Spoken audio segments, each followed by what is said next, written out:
E aí, homens com propósitos, estamos iniciando mais um HCPcast, mais um tempo de aprendizado, de boa conversa, de convivência, e é muito bom nós estarmos aqui. Agradeço por você estar aqui com a gente nesse nosso tempo e vamos caminhando, seguindo juntos aqui.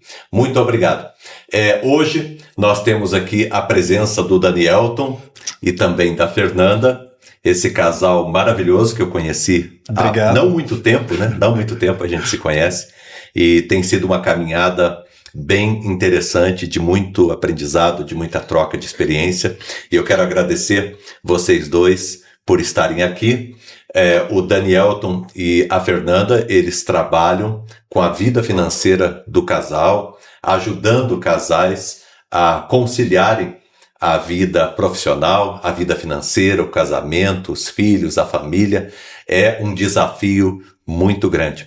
Só para você ter uma ideia, o índice de separação ele está muito mais ligado com problemas financeiros do que com qualquer outra dificuldade.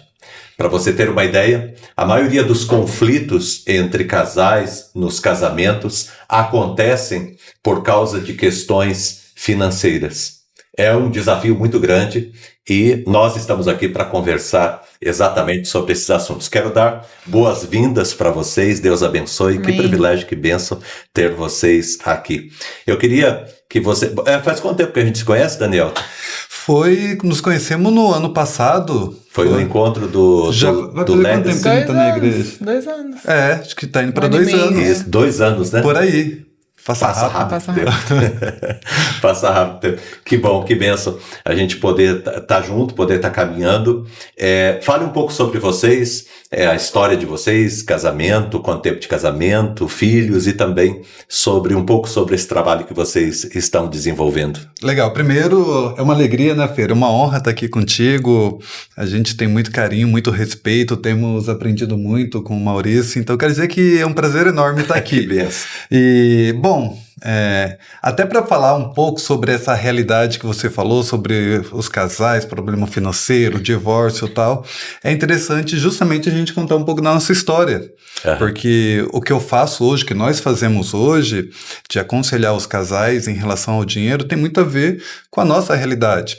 Nós estamos há 19 anos casados, a gente tomou uma decisão antes de casar e essa decisão ela moldou muito da nossa vida financeira, porque a gente com 3 meses de namoro, né, Fer? A gente numa conversa decidimos abrir uma conta conjunta e começar a guardar dinheiro para o nosso casamento.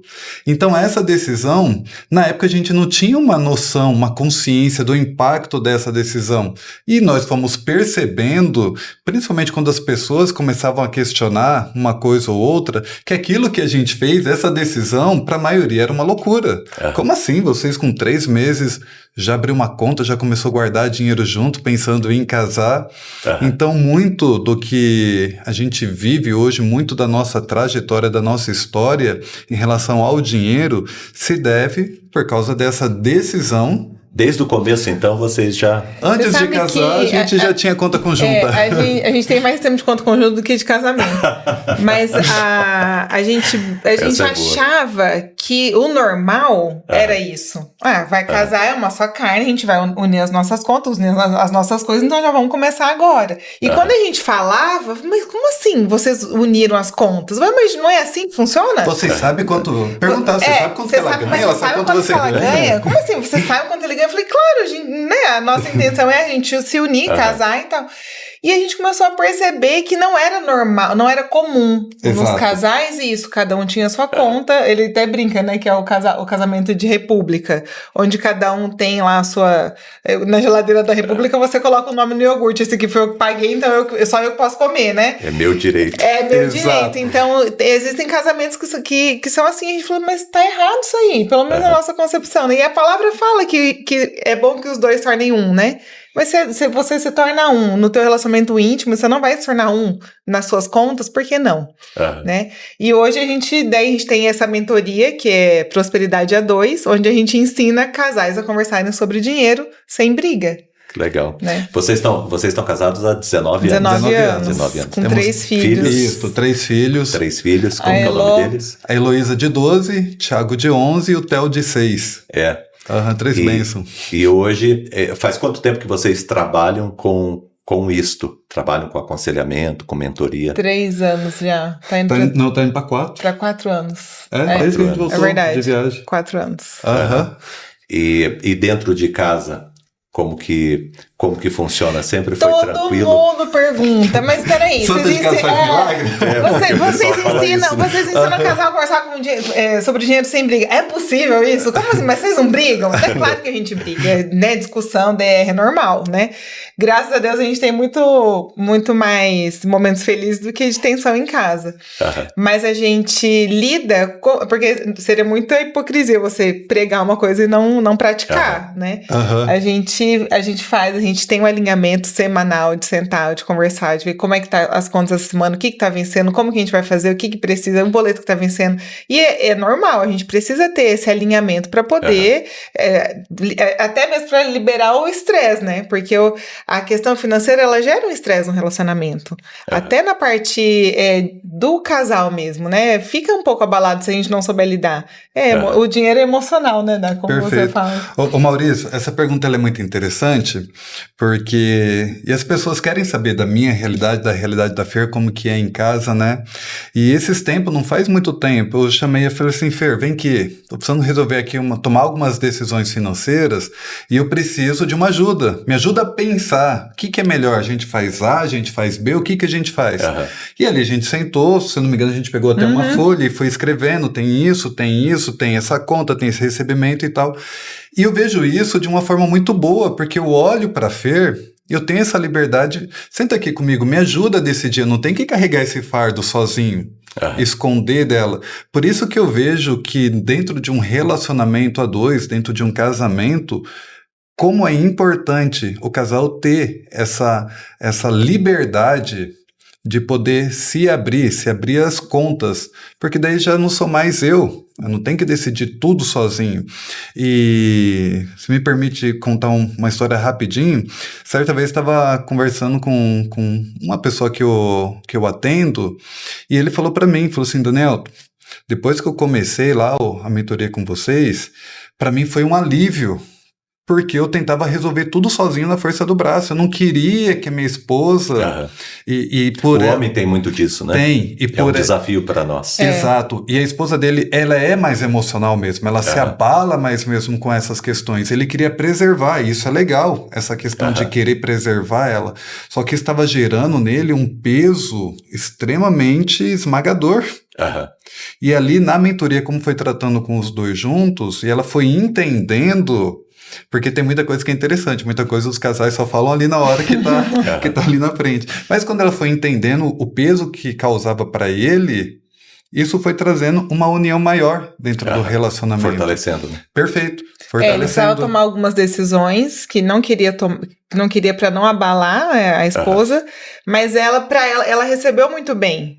Mas se eu soubesse, né, não teria problema eu não comprar um sapato esse mês, por exemplo, né? Tô dando um exemplo, mas assim, mas eu vou fazer com que ela não compre aquilo que ela deseja, mas hoje as contas apertaram. Eu acho que é o mesmo que você tá falando, que recebe por comissão, né? Que daí oscila muito o recebimento, e aí não sabe, esse mês tá bom, mas pra ela... Tava normal, ela não sabia quanto ele ganhava, não sabia, os custos da casa tava, né, é o mesmo, né, não mudou, e ele queria manter o padrão, só que com uma renda menor, e ela não teve esse problema. Quando ele abriu pra ela, falou assim, vamos fazer alguns cortes e reduzir, e aí sabe quando a pessoa até dá uma aliviada. Nós vivemos num país difícil de lidar com a questão financeira. Sim. O nosso país, esse tempo, esse momento que a gente está vivendo, não é nem um pouco fácil. É muito desafiador. E se a gente for ver a questão do endividamento, grande parte das famílias no Brasil estão endividadas. Sim. E muitas famílias ou muitos casais, eles nem olham mais a situação financeira. Às vezes a pessoa acha que é um buraco sem fundo, que não tem mais saída, que é só empurrando, só levando, e vai se auto-sabotando, vai se afundando cada vez mais. E é um grande desafio, E o grande desafio, principalmente, conversar. Sentar para conversar sobre a vida financeira. A gente tem uma dica em relação a isso, né? De quando conversar, de que forma conversar. Exato. É muito difícil. A gente precisa se preparar para essa conversa, porque nós não fomos educados financeiramente. E aí eu tenho um modelo de dinheiro e ele tem outro. E aí o meu modelo é gastadora e o dele é poupador. E a gente se casa. E aí começa a dar conflito. Ou o inverso. Vai dar conflito. Então, assim, eu preciso equilibrar para não gastar tanto e ele precisa equilibrar para não ser um avarento. Então, precisa ter esse equilíbrio e essa conversa com o casal. Então, o primeiro passo é importante alinhar essa primeira reunião. Saia do ambiente de casa, não estejam com os filhos, porque vai de preferência... vai que se pegam lá. De preferência, vai num lugar público, né? Pra não ter briga alta. Não vou conversar também no dia 10, no dia de pagar a conta. No dia que vence o boleto, no dia que o cartão vence, o dia do aluguel, o dia das contas altas, o dia que você sabe, meu Deus, e agora o que eu faço? Não tem saída, porque nesse dia você não tem que conversar, você tem que produzir, você tem que ir atrás pra pagar a conta. Mas, então, senta... Conversa sem julgamento, faz o combinado, igual a gente conversa com os filhos, agora é um combinado, agora quem vai falar, levanta a mão. Então, eu vou falar tudo que eu sei, tudo que eu penso em relação ao dinheiro, e abre, e você vai ouvir sem julgamento. Aí depois ele vem e fala, vamos tirar, a gente precisa ter maturidade, nós somos adultos. Não dá pra ficar brincando de esconde-esconde. A gente sabe que não é fácil, Maurício. A gente sabe porque a gente enfrenta também lutas como todo mundo. Então, quando a gente fala para as pessoas sobre essa questão de sentar, conversar, não vão falar sobre o dinheiro no dia que tem que pagar as contas, porque as emoções vão estar lá no teto. Só que isso a gente sabe que na prática é algo que ele é mais delicado porque nunca foi feito. E tudo aquilo que a gente faz pela primeira vez na nossa vida gera um desconforto. Mas essa questão, essa prática, não é porque isso acontece, não é porque a primeira tentativa falhou, sentou, vamos conversar, o ânimo já é exalta, então já não vamos falar mais, porque não adianta mesmo, não vai resolver, você não me ouve, que são as coisas que acontecem, né? Você não me ouve, tem que ser do seu jeito, nunca dá certo com a gente e tal. Não é porque na primeira tentativa não deu certo, que significa que na segunda, na terceira, na quarta, porque é uma questão de treino também. Sentar e falar sobre a vida financeira, sobre o dinheiro, tem que virar um hábito, assim como outros assuntos têm que virar um hábito. E é isso que os casais precisam entenderem. Porque a gente vem de uma cultura, você falou, infelizmente na nossa cultura a gente não é ensinado sobre educação financeira. E aí eu vou abrir um parênteses, porque a educação financeira, ela é só uma porta, extremamente importante, mas ela é uma porta. Mas existem mais duas que precisam ser acessadas. Uma coisa é a educação financeira, outra coisa é inteligência financeira e outra coisa é espiritualidade financeira. Então são 3 áreas distintas. A gente malemar entende de educação financeira. E se eu malemar entendo do básico educação financeira, como que eu vou acessar os outros 2 níveis? E para acessar, inclusive, a inteligência financeira e a espiritualidade financeira, falando de um relacionamento a 2, falando de pessoas que são casadas, que estão num relacionamento, uma das coisas principais é entender um ao outro. Então eu preciso me entender a minha esposa para que a gente comece a criar um diálogo e que esse diálogo ele realmente seja produtivo, porque senão vira, e é o que acontece com a maioria, só vira acusação de ambos os lados. E uma das coisas que eu vejo, às vezes se torna necessário uma terceira pessoa para a conversa. Exato.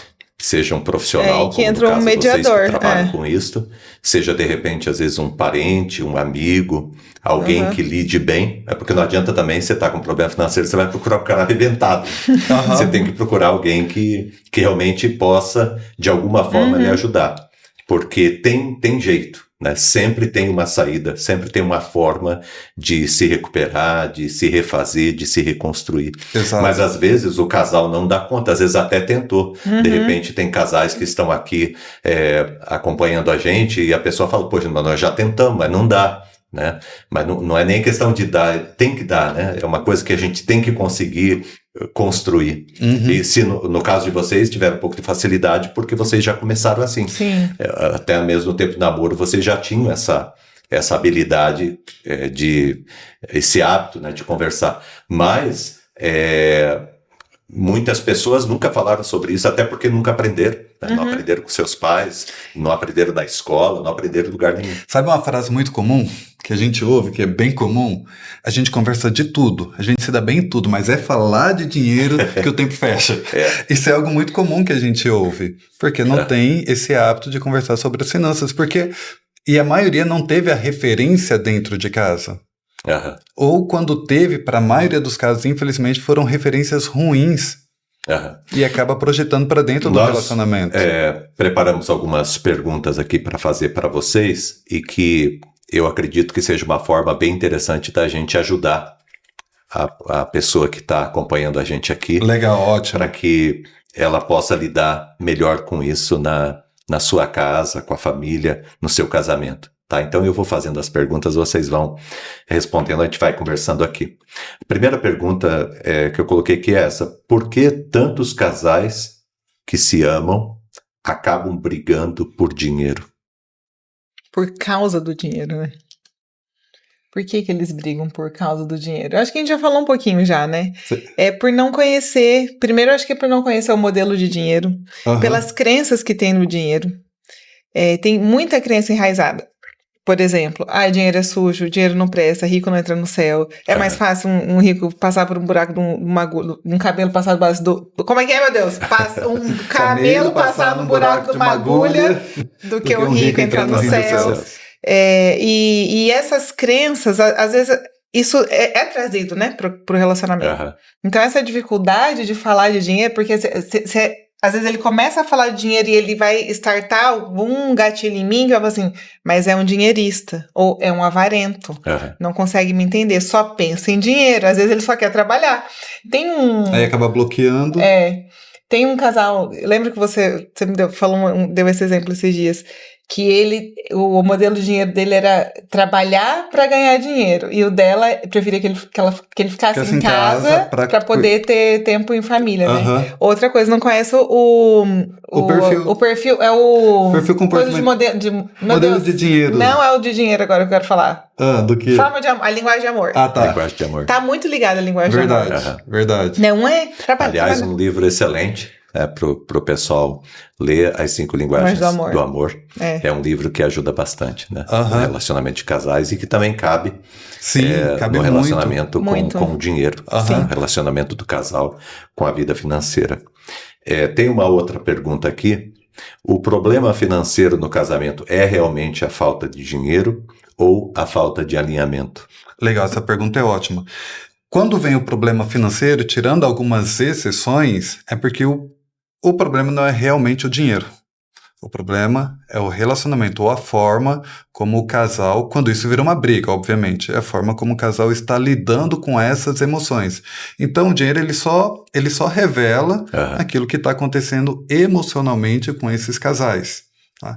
Então, sim, o dinheiro ele acaba potencializando algo que já está ali no relacionamento, que, por um lado, quando as coisas estão financeiramente bem, o dinheiro acaba mascarando. Isso. O dinheiro vai saindo, aquelas coisas que estão debaixo do tapete, ela começa a vir à tona, aí o casal começa a entrar em discussão, aí começa a realmente entender que o problema não era o dinheiro em si, mas era a forma como eles estavam tratando a vida e estava tratando em relação ao dinheiro. O pessoal falava assim antes, né? Fulano, depois que ganhou dinheiro, mudou. Depois que ganhou dinheiro, ficou desse... Na verdade, ele já era, ele só não tinha dinheiro. Ele só não tinha o dinheiro. Eu costumo dizer que o dinheiro, ele potencializa quem você é. Se você é uma pessoa generosa, você vai ser generoso com pouco, com muito. Se você é uma pessoa avarenta, você vai ser com pouco, com muito. Se você é egoísta, você vai ser com pouco, com muito. Ele só potencializa quem você é. O dinheiro em si, ele não é nem ruim e nem bom. O amor é o dinheiro que é o problema. O dinheiro, ele é uma ferramenta. Sim. E a ferramenta, ela pode ser usada para uma coisa boa ou como também para uma coisa ruim. Perfeito. E uma pessoa, por exemplo, com uma ferramenta, de repente, mesmo que ela queira também usar para alguma coisa boa, de repente até ela se acidenta e acaba, se ela não souber lidar.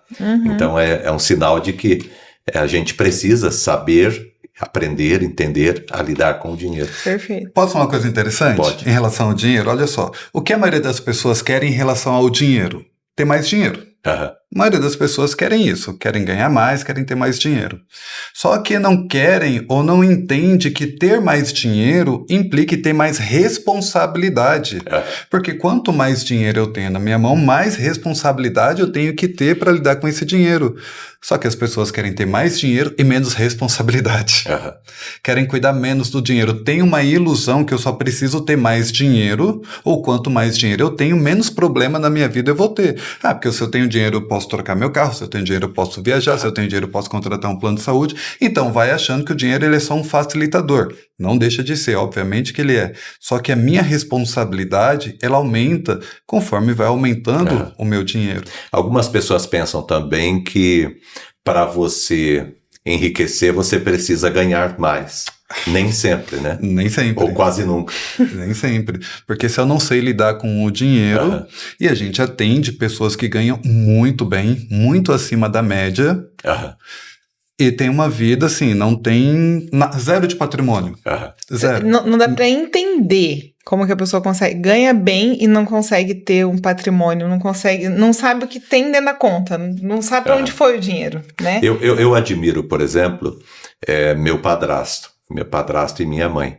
Meu padrasto, ele sempre trabalhou em empresas assim, no chão de fábrica, sempre teve um salário como metalúrgico, nunca foi um salário muito, muito alto, e eu achei interessante na história de vida deles que eles construíram 2 casas.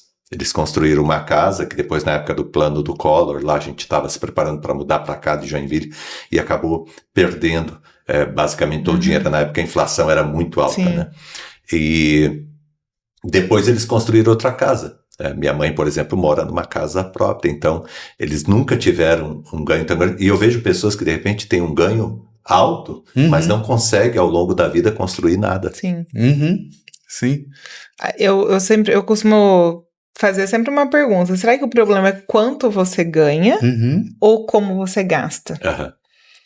Normalmente é como você gasta, porque esse exemplo que você deu, ele não tem um ganho muito elevado, mas ele já tem uma casa própria. Agora tem gente que tem um ganho muito alto e não tem um gato para puxar pro rabo. E aí, qual que é o problema? É o quanto você ganha ou como você administra, ou como você gasta o teu dinheiro? A conta é simples. Você precisa gastar menos do que você ganha. Acabou. Tchau. Beijo. Até a próxima. É isso, entendeu? Mas tem uma coisa muito interessante na tua fala, porque são os dois juntos trabalhando pelo mesmo objetivo. Isso.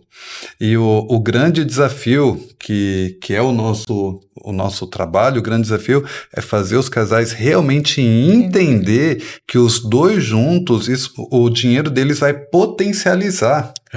Porque o que fica é o seguinte, é o jeito dele, é o jeito dela, minhas contas e as contas dela, que é o que a Fer falou no começo, que a gente chama de casamento de república, né? E cada um, em vez de unir força, acaba dispersando, e cada um olhando para um lado. Por isso que histórias como a de sua mãe e do seu padrasto fazem muito sentido, porque tem um objetivo comum. É interessante, né? Eu acho que esse é um grande desafio hoje, as pessoas dividirem contas, né? Assim, muitas pessoas que eu conheço hoje, muitos casais, cada um vive a sua vida financeira. Aí meio que divide, eu pago isso, você paga aquilo, e não junta, não faz um projeto junto. Isso acaba limitando bastante o crescimento do casal. Né? O que é importante? Sim. Dentro do relacionamento, precisa haver a individualidade. Então, assim, nós temos a conta junto, mas cada um tem uma conta também. Por quê? Eu falo que é o presentinho do mês. Dividimos lá, tem um percentual, tanto é pra você, tanto é pra mim. Normalmente é o mesmo, né? Às vezes eu passo um pouquinho. Mas, enfim. A gente tem estipulado 10% da nossa renda, Isso. 5 vai ser pra mim, 5 vai ser pra ele, e eu vou fazer o que eu quiser com esse dinheiro. Ele vai comprar os livros que ele quiser, eu não vou ficar enchendo o saco quando chegar pacote da Amazon lá em casa. Exato. Então, porque o dinheiro é dele, ele vai comprar presente pra mim, se ele quiser, inclusive. E eu não vou ficar sabendo, porque daí não tá na conta conjunta. Então, porque precisa haver essa individualidade, de você poder ter essa liberdade. Mas o grosso, o pesado, as contas básicas, né? A escola das crianças, são nossos filhos, é a nossa tem família. Tem o eu, o você e tem o nosso. Perfeito. Exatamente. Perfeito. E esse dinheiro que a Fer falou, ele é muito importante porque ao mesmo tempo ele me dá liberdade, só que ele ao mesmo tempo também ele me dá responsabilidade. Porque se eu tenho essa fatia aqui, é isso aqui que eu tenho. Não dá para ficar querendo pegar de outros potinhos, de outros lugares. É isso aqui, então eu tenho que lidar com o que eu tenho. A palavra responsabilidade é muito importante Exato. na construção da vida financeira. Sim. Até porque se eu tô disciplinado dentro do meu valor ali, dentro do meu orçamento, mas ela não está, daqui a pouco eu começo a falar assim, opa, mas eu tô fazendo a minha parte e todo mês ela vai estourando. Aí daqui a pouco também começa a gerar em discussão. Ou, o que acontece com muitos também não adianta, eu controlo, o outro gasta, eu vou gastar também. Não adianta só ficar eu controlando se a outra pessoa não faz, entende? Por isso que é ruim para os dois lados. E a gente vive num mundo de muitas ofertas, né?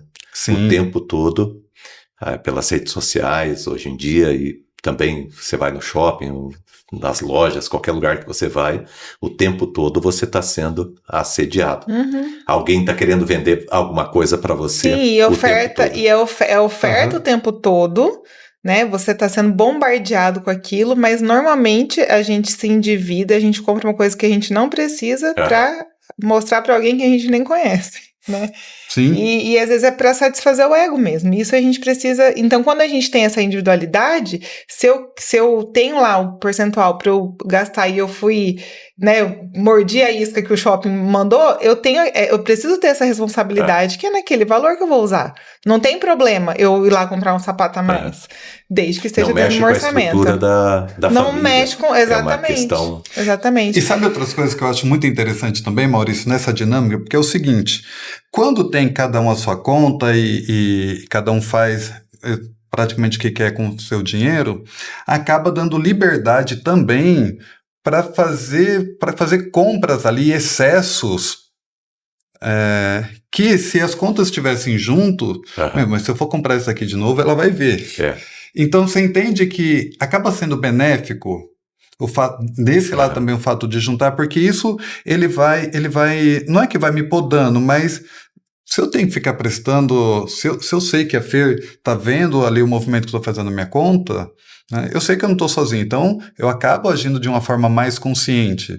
Agora, se é escondido, se ela tem a conta dela, eu tenho a minha conta, eu compro aqui, ela nem fica sabendo, isso vai gerando uma liberdade, só que é uma liberdade ruim, porque falta o compromisso no relacionamento. É quando você não tem a responsabilidade, essa falsa liberdade, ela acaba trazendo prisão, né? Perfeito. Você fica preso a dívidas, a uma vida limitada, porque você não soube lidar com a liberdade, né? Porque a liberdade tem limites, né? Exatamente. E aí entra a questão da responsabilidade que você colocou. E ela cobra o preço, né? E assim, ele estava falando das contas separadas, tem cada coisa que aparece que você fala, não é possível, mas é. Do casal, por exemplo, eles têm a conta... Talvez você funcione dessa forma, tá tudo bem, né? Eu acho. Mas vamos lá. O casal tem as contas separadas e aí eles resolveram que um vai pagar aluguel, mercado e escola das crianças. O outro vai pagar plano de saúde, pet shop, sei lá o quê. Tá, é isso. Aí, um não recebeu aquela comissão daquele mês e tal e faltou. Só que esse aqui tem. E esse aqui faltou. Só que daí não vai ter o dinheiro para pagar o plano de saúde esse mês. Não, vamos fazer o seguinte, eu empresto para você não precisar pegar no banco. E eu cobro só 1%. Eu tô falando de casamento. Eu não tô falando de agiota, tá? Não é uma história. Eu estou falando de casamento, real. É fato real. Então, como assim? O marido emprestou para a esposa pagar uma conta que é dos dois. O plano de saúde não é o plano de saúde dela. É da família, é dos filhos dela, do marido, enfim. Não, isso pra mim, quando ele traz alguns, ele não cita o nome, né, obviamente, mas quando ele traz alguns assuntos pra mim, eu falo, não é possível. Sendo que ele tá sobrando ali. É triste, eu fico assim, eu dou risada e tal, brinco aqui, mas eu fico com um sentimento de tristeza. Esse é o sentimento sério, por quê? Certo, porque você fala, poxa, é um casal, tá ali junto, tá unido, né? Uma só carne e como é que não consegue, gente? Eu sei que não é fácil, falar dinheiro não é fácil. Mas, poxa, você tá fazendo a sua esposa se endividar. Né? Não, mas ela vai pagar menos do que se ela fosse pegar no banco. É a obrigação dela pagar, mas será? É tão fácil resolver, mas tem que querer. Tem que querer. Eu lembro que quando eu casei, toda a parte de financeira ficou comigo. Então, a Simone, ela recebia o salário, sempre recebeu e passava para mim, e para que pagasse as contas, enfim, e aí a gente administrasse de alguma forma, né? Então, sempre ela tem um cartão lá dela, onde ela tem a parte que é dela, a liberdade, né? Do gasto, de tudo, particular dela. E porque também acho que uma coisa bem complicada, às vezes quando um fica com todo o recurso, às vezes a pessoa está precisando, né? Já houve casos, por exemplo, de alguém reclamar para mim, por exemplo, a mulher, de que ela tinha dificuldade de ficar pedindo para o homem algumas coisas que são íntimas, às vezes, da mulher mesmo, que são necessidades, né? E às vezes o homem naquela coisa de segurar o dinheiro, sabe, às vezes até pro bem da família, mas de segurar, acaba... É de não achar importante. Às vezes eu preciso de um dinheiro para uma manicure. Mas vai gastar dinheiro com manicure? Mas pra mim é importante, eu quero estar com a unha feita. E por isso que a gente precisa ter a liberdade dentro do casamento. Então assim, ó, esse 5% aqui vai na manicure todo dia, você quer ir? Vai. Faz o dinheiro é meu. Então não tem esse negócio de eu pedir. Hoje a gente trabalha junto, mas a renda é toda dele, certo? A gente tá junto ali, então o recurso vem todo aqui. Só que eu preciso dessa mesada. Isso. Eu preciso dessa mesada. Então aqui, ó, teu presentinho do mês tá aqui, eu vou lá e faço bom uso, obviamente, né? Vocês comentaram também sobre essa dificuldade que a gente tem de falar, e eu confesso que no começo do nosso casamento, do nosso relacionamento, o ganho que a gente tinha era muito pouco, às vezes não era o suficiente, e eu sempre tive dificuldade de falar. Então eu ficava ali tentando me espremer, às vezes até me endividava, e a minha esposa nem sabia exatamente como que as coisas estavam caminhando. Se eu tivesse partilhado, mais tarde que eu fui começar a aprender a fazer isso, mas se eu tivesse compartilhado com ela a dificuldade financeira, a luta que a gente estava passando, o cuidado que a gente precisava ter com algumas questões, eu creio que eu teria sofrido menos. Sim, com certeza. É importante essa tua fala, Maurício. Acho que você convive com isso também, você deve ter vários relatos. Eu ouço muitas mulheres reclamando, não vou falar reclamando, mas abrindo o coração, porque fala o seguinte: elas querem uma mudança nesse sentido, querem mudança na questão de cuidar do dinheiro, de se alinhar e tal, só que o homem não quer. Porque ele tem, assim, um bloqueio, tem um preconceito. Não vamos ficar falando da nossa vida financeira para os outros. E eu não estou falando que tem que sair falando para todo mundo. Só que o que a gente mais vê são mulheres querendo buscar uma ajuda para poder organizar, para poder ter um entendimento de como lidar com dinheiro, para poder sair de dívidas, e a maioria das vezes o homem não quer isso.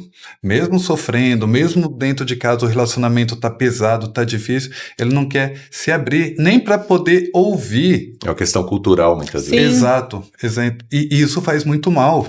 E a mulher, ela percebe isso no homem, e ela tá buscando para ajudá-lo. E ele não quer abrir por quê? Por orgulho, muitas vezes, para mostrar uma vulnerabilidade, uma fragilidade, que às vezes ele não tá pronto. Então ele prefere sangrar do que abrir ali e contar com o apoio da esposa idônea que ele tem no lar. Exatamente. Né? Isso é muito ruim para o relacionamento. É tão sério isso, porque quando o homem faz isso, ele impede a mulher de exercer o papel dela. Você já parou pra pensar nisso? Quando o homem não quer mudar, não aceita esse tipo de ajuda, ele não está permitindo que a mulher exerça o papel dela. Ser auxiliadora. De ser auxiliadora. Perfeito, exatamente. Né? Mas é uma questão cultural, muitas vezes, difícil para o homem. Não é fácil para o homem fazer isso. Não. Eu já atendi dentro do Homens com Propósitos, de alguém chegar e falar que precisava conversar comigo, e ele abrir o jogo para mim e falar, olha, eu tô devendo muito, eu não tenho saída, eu tô complicado, minha família não sabe. E aí perguntava, você já conversou com a sua mulher sobre isso? Não conversei. E assim, é uma situação que de repente, se tivesse conversado lá atrás, não precisava ter tomado a gravidade que tomou. Exato. Então é importante para nós homens, e eu sei que é difícil, não é por maldade, às vezes é algo que está impregnado na gente já de gerações, essa dificuldade da gente conversar, mas como é bom quando a gente aprende, né, que... E às vezes é um pequeno ajuste que é feito ali, que resolve. Exato, muda tudo. Muda tudo, é só, nossa, era isso. É só isso. E a mulher vai ali dando uma saída. A mulher é muito criativa, né? Então, vamos pensar que vou fazer bolo para vender, vou ajudar de alguma forma. Então, existe ali um alinhamento, uma ajuda. E isso dá uma aliviada no homem também, né? É claro que a mulher precisa também ter muita sabedoria. Porque é comum. Por que o homem muitas vezes não fala? Porque a mulher vai vir dando pedrada. Exato. Eu ia mas falar esse outro lado. Não falou! Não, mas por quê? Deixa eu vomitar. Vomitou, agora vamos lá. Então vamos. Agora, ficar vomitando não vai adiantar. Então, tá vendo? É por isso que eu não queria falar. Aí começa, entendeu? E aí, depois que fala, é traçar um plano, né? Um plano estratégico de como nós vamos sair disso. Ó, a terceira pergunta que eu vou fazer para vocês aqui. Qual é o erro mais comum que casais cometem quando tentam organizar as finanças juntos? Achar que pode resolver tudo sozinho. Esse é o erro mais comum. Quando um casal passou essa primeira fase, que é essa primeira fase de conseguirem sentar e conversarem, olhar, nossa, a nossa vida tá assim. E agora? Achar que vai... Dependendo, obviamente, de uma situação, vão conseguir sim resolver sozinho, mas dependendo, se já é uma situação que envolve dívida, se já é uma situação que já envolve, que acaba envolvendo a família, tem que entender que não vai ser sozinho. Que tem pessoas que podem ajudar, inclusive aquilo que eles levariam um tempo sozinho, se tem uma ajuda, esse tempo ele é encurtado. Então isso eu vejo assim de forma bem prática, Maurício, que é um dos maiores erros. E é importante trazer os filhos para a conversa em algum momento sobre a vida financeira? Sim, é muito importante.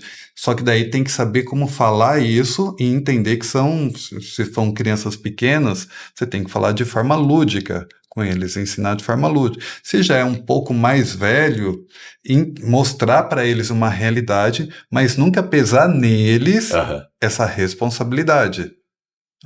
É deixar claro que é algo que os pais, como os pais, eles precisam administrar, eles precisam cuidar, mas só mostrar muitas vezes uma realidade que está num momento da vida que não dá para fazer tal coisa que gostaria, não dá para ficar indo para tal lugar que gostaria. Porque os filhos são assediados também o tempo todo, né? Então é na escola, é com os amigos, é o celular novo, é não sei o quê, uma roupa, é um tênis, e aí vem essa pressão. E se os filhos não têm uma consciência da necessidade de organizar a vida financeira da família, do cuidado que tem que ter, eles vão chegar com essa demanda e vão exigir que o pai e a mãe façam. Nós, como pais, temos a responsabilidade de educá-los financeiramente também. Porque eles não vão ter isso na escola, infelizmente. Né? Então, assim, quando eles recebem dinheiro, aniversário e tal, ganham dinheiro, tá? O que vocês vão fazer com esse dinheiro? Primeira coisa é dizimar. Então a gente já, quanto você ganhou? R$100? Quanto é o dízimo? R$10, tá, então sobrou 90, e agora? Aí teve uma época, agora eu parei um pouco, mas tem uma parte que é o imposto, o governo, ele cobra imposto, tudo que você ganha tem, mas eu não tenho, tá bom, agora, mas assim, eles precisam saber que o dinheiro, a gente não ganha R$100, uma parte a gente dizima, outra parte é imposto, uma parte a gente guarda, outra parte a gente gasta, mas eu não quero guardar, mas você não quer ter um videogame? Você precisa guardar. R$100 dá pra comprar? Não. Então você vai precisar fazer 10 aniversários pra você conseguir os R$1.000 que você precisa. Ou fazer outras coisas. O Theo, pequenininho, agora, 5 anos ele tinha, o ano passado, ele, assim, teve uma ideia mirabolante que ele queria empreender. Ele chegou pra mim, mamãe, eu já sei como que eu vou ficar rico. Falei, sério, filho, o que você vai fazer? Eu vou vender suco de laranja aqui na porta de casa. Eu falei, o que eu preciso? Eu falei, você precisa ter laranja, filho. Tem laranja? Não, tem laranja. Então tá bom. Vamos fazer suco. Aí foi lá, pegou o suco, lavou laranja, cortou, ajudei ele, né? Cortou, espremeu a laranja, fez 3 laranjas, deu copo. Foi lá, colocou nos copinhos.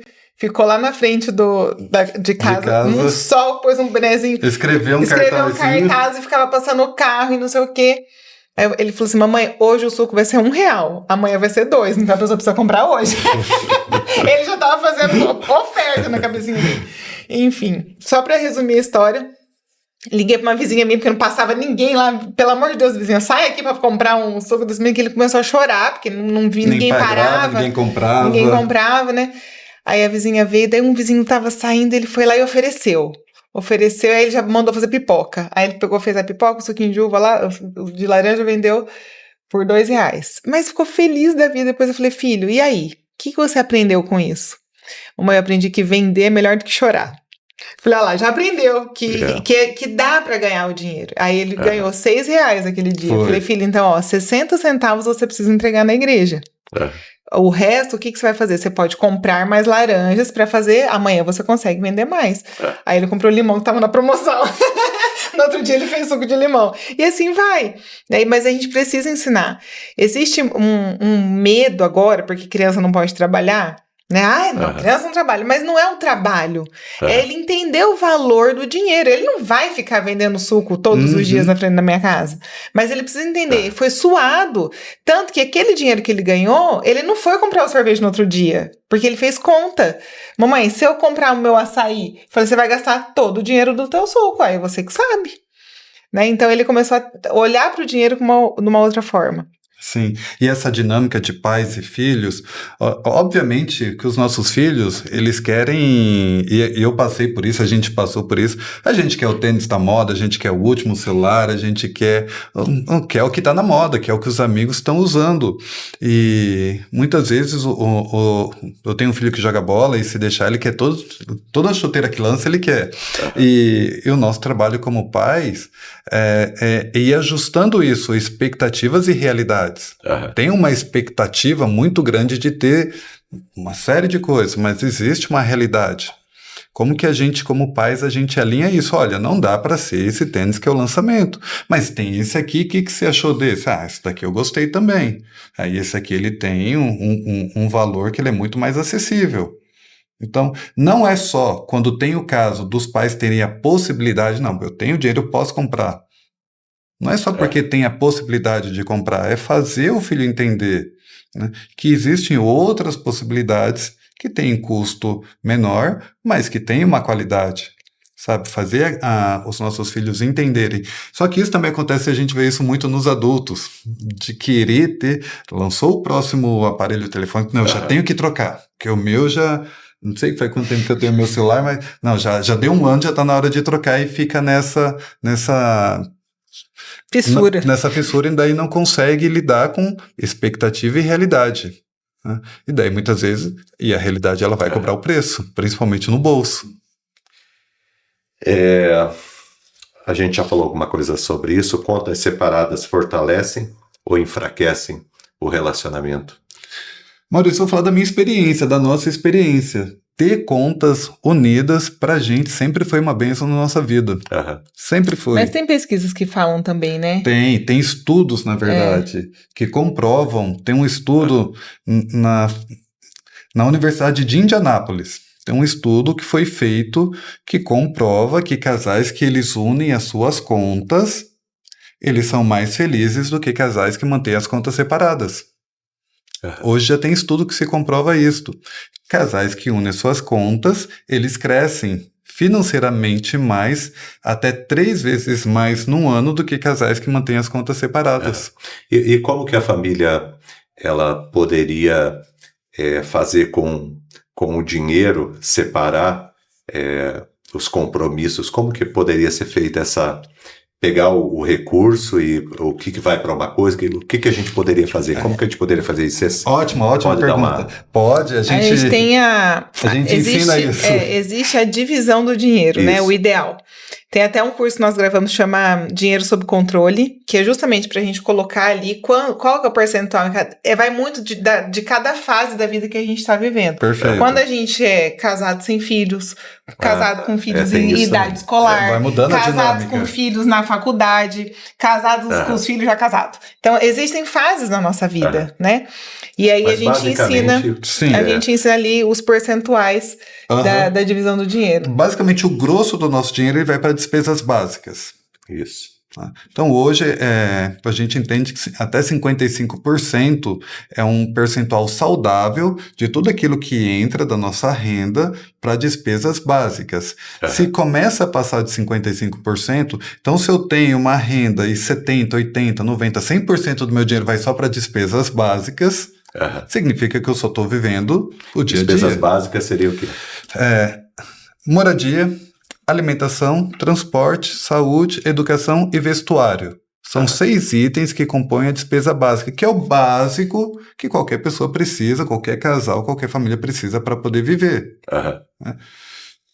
Fora isso aqui, fora esses 6 itens que compõem essas despesas básicas, nós temos outras categorias do dinheiro. Umas focada no futuro. Então, eu tenho um percentual, por exemplo, de 10% até 10% para eu ir guardando como se fosse a minha aposentadoria para quando chegar lá na frente, eu não depender do governo, não depender de pessoas, que é a liberdade financeira. Eu tenho dinheiro suficiente, aquele dinheiro que ele rende, ele mantém o meu estilo de vida, ou pelo menos ele paga as minhas despesas básicas sem eu depender de ninguém. Tem uma parte do meu dinheiro que vai para diversão, tem uma parte do meu dinheiro que vai para a educação, tem uma parte do dinheiro que ele vai para o dízimo. Então a gente vai separando nessas 6 categorias, cada um com o seu percentual, para eu poder dar um destino para o dinheiro. Costumo falar para as pessoas o seguinte, que essa divisão do dinheiro é como se fosse uma linha de trem. Se eu estou andando nessa linha, esse daqui é o caminho seguro. Eu posso querer pegar outros caminhos, e eu falo para as pessoas, pode até ser que o caminho que você pegar pode chegar até mais rápido no seu destino. Só que este caminho aqui, ele é o mais seguro. Se eu quiser o caminho mais seguro, o caminho mais acertado, o caminho que vários já trilharam e já demonstraram que é o que traz resultados, eu sigo por esse daqui, que é essa divisão do dinheiro. Se não, eu vou fazendo do meu jeito, pode ser que até dê certo, na maioria não dá, mas é um caminho seguro de se seguir. Tem muita gente que fala, muitos pais não, uma parte dos pais que falam que eles fazem uma espécie de um salário, de um ganho para o filho. Então o filho tem aquele valor que ele recebe por mês, que seria a mesada, né? E aí o filho tem que administrar aquilo, né? Tirando essa parte da responsabilidade do pai e da mãe, da comida, do vestuário, da saúde, tudo. Eles dão uma parte pro filho para que o filho administre. Depois não adianta o filho ficar pedindo dinheiro durante o mês pro pai, que ele não vai dar. Eu sou super a favor da mesada, né? Mas ela precisa ser consciente. Perfeito. Você precisa mostrar pro seu filho, ó, você recebeu aqui, nós vamos dividir em 3 potes do dinheiro, tá? A primeira parte é a primícia. Para onde que vai? Pro Senhor. Para doação, não sei, né? Mas é o dízimo. Aqui é o que você vai gastar hoje, que é o teu desejo. Isso aqui você vai guardar por uma coisa futura. né? Depois a gente entra na questão dos impostos e tudo mais, porque ele precisa entender também que isso lá na frente vai ter. Exato. Porque senão ele vai chegar na fase adulta, ele vai achar que todo o dinheiro que ele ganha é para diversão, e não é. Uhum. E aí ele vai crescer dessa forma. Então aqui, ó, nós vamos dividir em potes. Quando a gente casou, a gente tinha os envelopes. Verdade. A gente guardava em faz um tempinho já. Agora, inclusive, isso que ele tá falando da divisão do dinheiro, a gente tá lançando um aplicativo. Nós estamos muito chique e moderno, né? Exato. Tem um aplicativo agora, nós estamos lançando, se Deus quiser, até o final do mês sai, pra você já colocar teus gastos lá e ele já vai fazer a divisão do teu dinheiro, onde você tá gastando mais, onde você tá atrapalhado aí, pra poder ajustar. Então é muito mais fácil, né? Mas, lá em 1900 bolinha, quando nós casamos... Era os envelopes. Era o envelope. Então a gente recebia o dinheiro em espécie, não sei se vocês sabem o que é dinheiro. Dinheiro em espécie, a gente dividia o nosso salário. Então, ó, isso aqui é pra pagar aluguel, isso aqui é pra nossa diversão, isso aqui é nosso dízimo, isso aqui... Então a gente dividia nos envelopes. E às vezes, o que acontecia? Poxa... da diversão passou um pouquinho aqui, mas aí sobrou o outro. Então a gente acabava trocando os envelopes e administrando dessa forma. Poxa, ó, faltou aqui e tá sobrando a diversão. Então vamos ter que tirar daqui para poder cobrir aqui, para não ficar devendo. Então, isso aqui que a gente faz com as crianças, a gente precisa aprender como adulto também. Se a gente não foi ensinado isso na infância, nunca é tarde para aprender, né? Qual que é o erro que os pais cometem na questão dessa de dar mesada ali? É porque dá aquele dinheiro, só que não ensina a lidar com o dinheiro, mas tem ele só a gasta cobrança. tudo no primeiro dia, acabou. Daí só vem com... mas você gastou o dinheiro com isso? Mas você fica... o dinheiro só para comprar porcaria, sei lá. Só que não ensinou... Deu dinheiro, não ensinou, e aí quer mandar no dinheiro que teoricamente ele deu para o filho. Ele quer administrar o dinheiro que ele mesmo deu, em vez de ensinar a administrar. E aí na cabeça da criança isso vai gerando uma confusão, e quando chega na fase adulta, essa confusão se manifesta. Não sabe realmente como fazer com o dinheiro. Eu gosto bastante de ler livros de empresários e às vezes alguns empresários muito bem-sucedidos, e uma característica que eu vejo na vida de grandes empresários é a doação. É interessante como que eles anunciam a importância e basicamente todos eles falam a mesma coisa. Eles doam 10% da riqueza, do ganho, daquilo que é feito, construído no mês. Eles doam ou para a igreja, para a comunidade cristã que eles fazem parte, ou para um projeto social, para algo que eles acreditam que seja para o bem, de alguma forma, cumprir a missão deles de compartilhar, né? Vocês já comentaram várias vezes aqui sobre isso, deixam muito claro essa necessidade. Vocês veem isso como algo de grande valor para a construção da vida financeira? Sem dúvida, sem dúvida. A gente costuma dizer que o verdadeiro significado, o verdadeiro sentido do dinheiro é quando eu posso transbordar na vida das pessoas. Então você vai enchendo o copo d'água, vai enchendo. Quando você começa a transbordar, isso vai abençoando as pessoas que estão à sua volta. E para mim, eu acredito muito nisto, que o verdadeiro significado do dinheiro é quando de fato eu consigo transbordar na vida das pessoas. A gente já teve pelo menos uma situação assim que a gente lembra bem, de fazer algo por alguém, de dar um presente por alguém, e aquela pessoa ficar tão grata, tão agradecida daquilo, que você se sente mais feliz de ter dado o presente do que a própria pessoa do que ganhou. Então essa dinâmica de realmente ter essa possibilidade de fazer bem para o próximo é algo maravilhoso. Por isso que uma das coisas fundamentais quando a gente consegue alinhar as nossas contas, consegue colocar as contas em dia, consegue ter esse controle, é para poder também olhar para o próximo. Porque isso faz um bem, enorme para a gente. Eu ouvi alguém falar uma vez também, eu não sei se eu li, ele dizia o seguinte, que quando perguntaram para ele por que ele dava uma parte do dinheiro dele, e ele disse, eu dou uma parte do dinheiro para que também, porque tem outras razões que talvez seja mais importante, mas para que também o dinheiro saiba qual é o lugar dele na minha vida. Ele está aqui para me servir. Ótimo. E eu dou ele para quem eu quiser. Exatamente. O dinheiro não manda em mim. Eu mando no dinheiro, e quando eu faço isso, quando eu dou, o que eu estou fazendo? Eu estou exercendo esse cuidado de que o dinheiro nunca mande em mim. Tem sentido isso? Sim. Sim, total sentido. O dizimar é a obediência, né? A palavra de Deus. E Deus fala pra gente dar as nossas primícias, né? Honra o Senhor com as primícias da sua renda. Muitas vezes, a gente dá aquilo que sobra. E é impressionante quando você dizima, mesmo você fala, meu Deus, eu não vou ter o dinheiro para pagar e eu tô tirando o dinheiro para dizimar.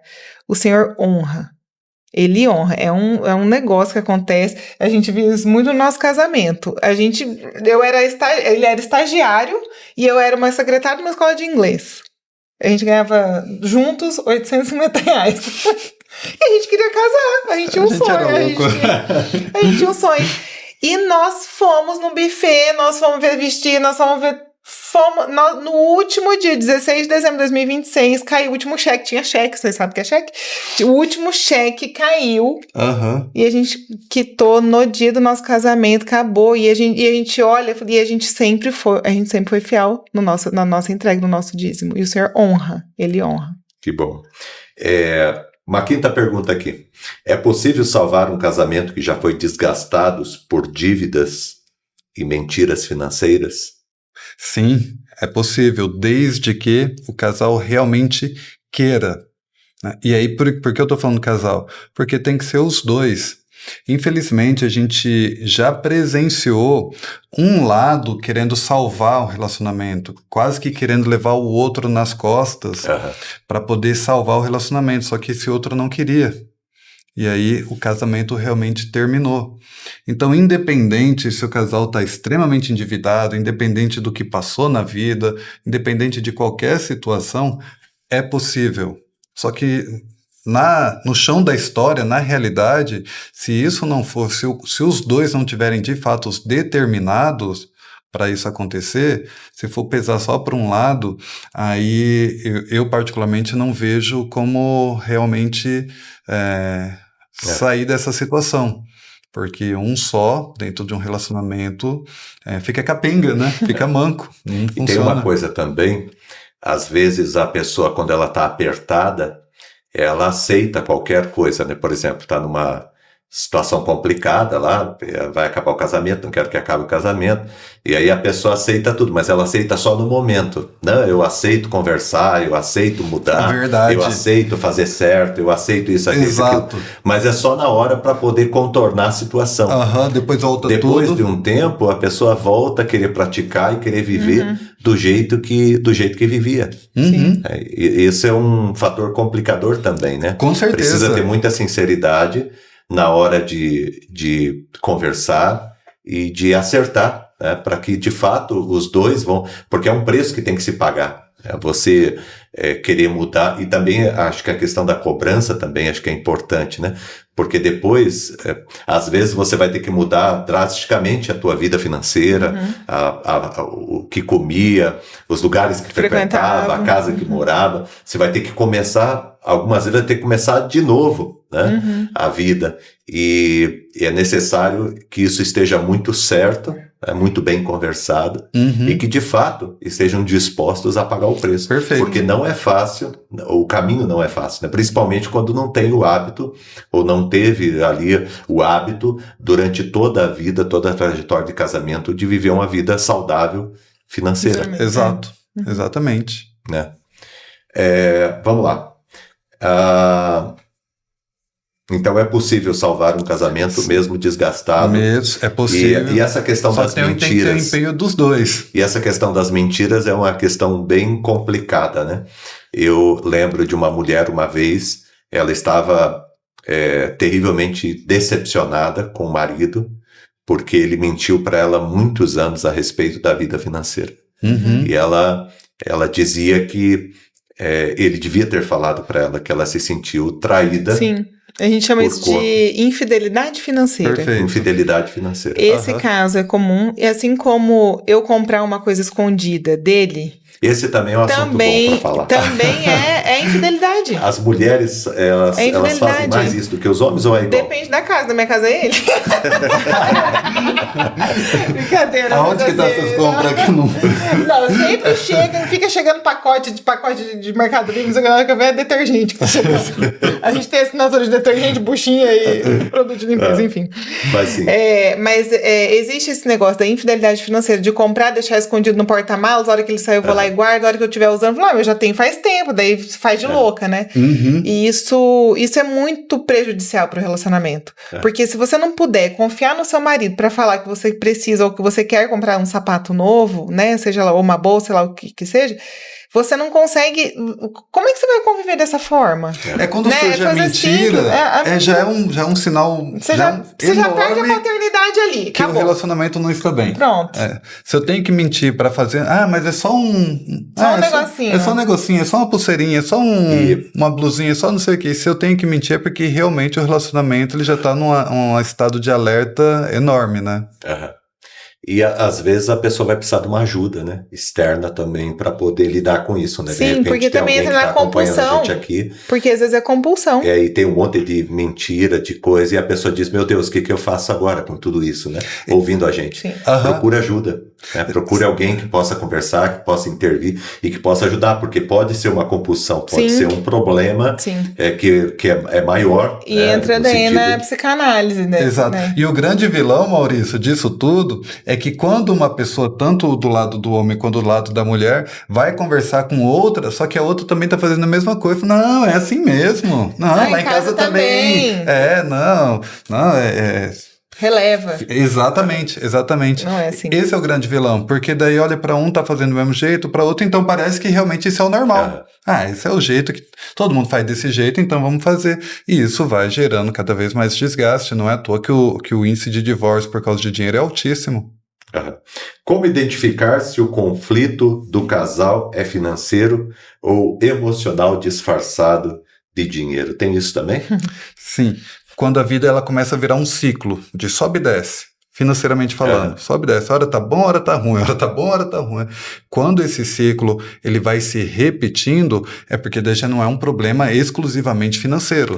Aí já tem questões emocionais alinhadas dentro do relacionamento, alinhadas não, ocultas dentro do relacionamento, e vai fazendo que hora tá bem, hora tá ruim, hora tá bem, hora tá ruim. Então, como que a gente identifica? A parte financeira seria um sintoma. Perfeito.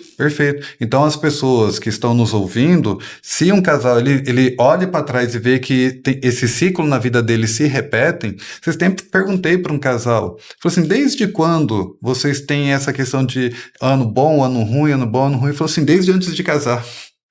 Teve eu não lembro se foi o esposo ou a mulher que falou, desde antes de casar, minha vida inteira foi assim. E a gente foi entender mais um pouco, eram questões emocionais, que já havia um padrão de família, tá? Então não é um problema financeiro em si, o financeiro é uma consequência, é um problema emocional que ali está se refletindo no dinheiro.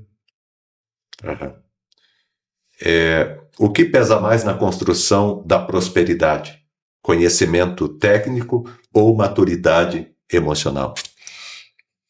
Eu acho que é maturidade emocional. Maturidade emocional, sem sombra de dúvida. Em tudo, né? Se você não tiver maturidade emocional, acabou. Você sai ali no trânsito, você já faz caca.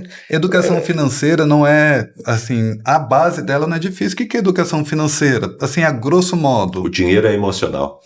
Sim, 100% emocional. 100% emocional. O dinheiro ele é energia, o dinheiro é emocional e o dinheiro é espiritual. 3 características fundamentais do dinheiro.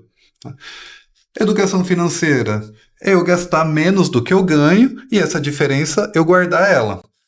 Resumindo, educação financeira é isso. Então, a parte técnica não é difícil. O que pega realmente é a questão emocional. Como um casal pode sair do ciclo ganha, gasta, briga, promete mudar e repete tudo de novo? Vindo pra mentoria Prosperidade a 2. Segue a gente no Instagram. Aí não tem como falar outra coisa, né, Fê? Precisa de ajuda. A gente brinca aqui, mas assim, procura, o que você falou é importante, procura alguém que seja ajustado financeiramente. financeiramente também. Não adianta você procurar alguém que não tenha o conhecimento. Que tenha condições de ajudar. De ajudar, exatamente. Eu diria o seguinte, se a pessoa tem condições, se ela tiver condições, o bom seria ela procurar alguém que trabalhe com isto. Sim. Que seja técnico e trabalhe com isso, como no caso de vocês dois. E uma pessoa trabalham. É importante ter um mediador.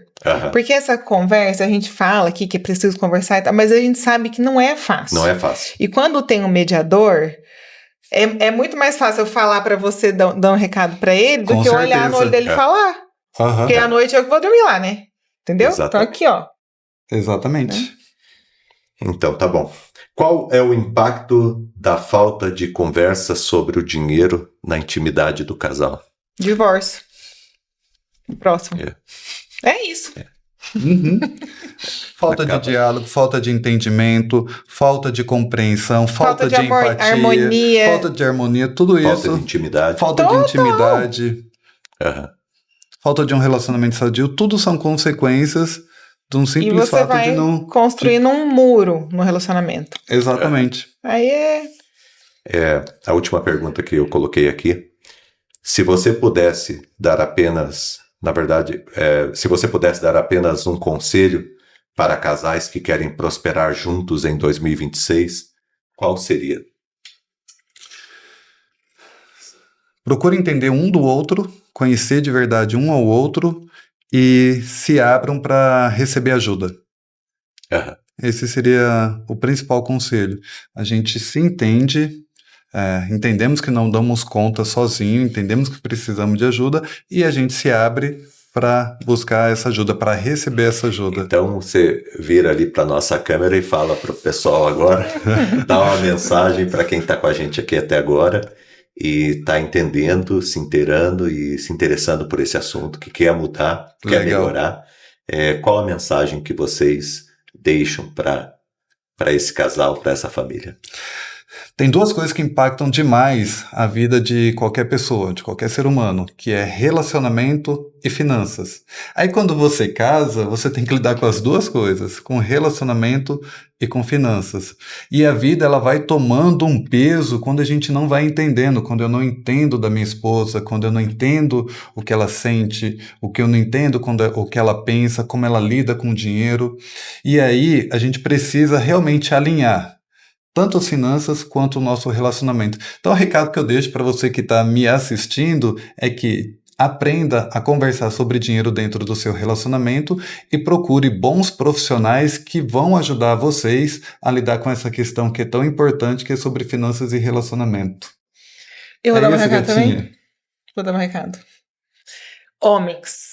Mulheres, sejam a esposa idônea do lar. E homens, permitam que elas sejam. É muito importante que vocês busquem ajuda sim, que vocês queiram essa mudança para que essa estatística, né, de divórcio por conta do dinheiro caia. Essa é a nossa missão, né? Ajudar casais a conversarem sobre dinheiro sem briga, para que o relacionamento de vocês sejam mais fortalecidos. Então, se permitam, se ajudem, busquem ajudas. E feliz ano novo. Nós estamos em fevereiro, né? E ainda dá para fazer muita coisa esse ano. Só dá para mudar o quadro esse ano. E sabe uma coisa interessante? Normalmente janeiro é o mês das metas, né? Vamos colocar. E aí você tá empolgado, fevereiro, março, abril, acabou. Existe uma estatística, né? Que até março as pessoas ainda lembram das metas. Depois desanda. Então é importante a gente colocar em prática isso, porque não vai. É mais um ano que você vai chegar em dezembro, olhar para trás e falar: puxa, eu não fiz de novo, eu não conversei, eu estou mais endividado ainda. Não. Muito bom. Vamos cortar o mal pela raiz. Fale da rede social de vocês, para o pessoal que quiser entrar em contato com vocês, precisar do serviço de vocês. Ótimo. Pode apresentar. O nosso Instagram é @silvadanielto. Daniel Não tem N no final. Então é @silvadanielto. E lá no nosso Instagram, constantemente a gente traz conteúdo sobre finanças e relacionamento. Vai ser um prazer receber vocês lá. Muito bem. E o meu Instagram, fernandarocha.ss. fernandarocha.ss. Não tem conteúdo. Tem sim. Muito bom. Obrigado, tá? Obrigado aqui com a gente. Deus abençoe. Obrigado pelo muito. Convite. Obrigado, Deus meu irmão. abençoe. É uma alegria. O Daniel e a Fernanda, eles são lá da comunidade. Sou pastor lá deles também. E é um privilégio poder tê-los com a gente aqui. A gente está caminhando. Obrigada.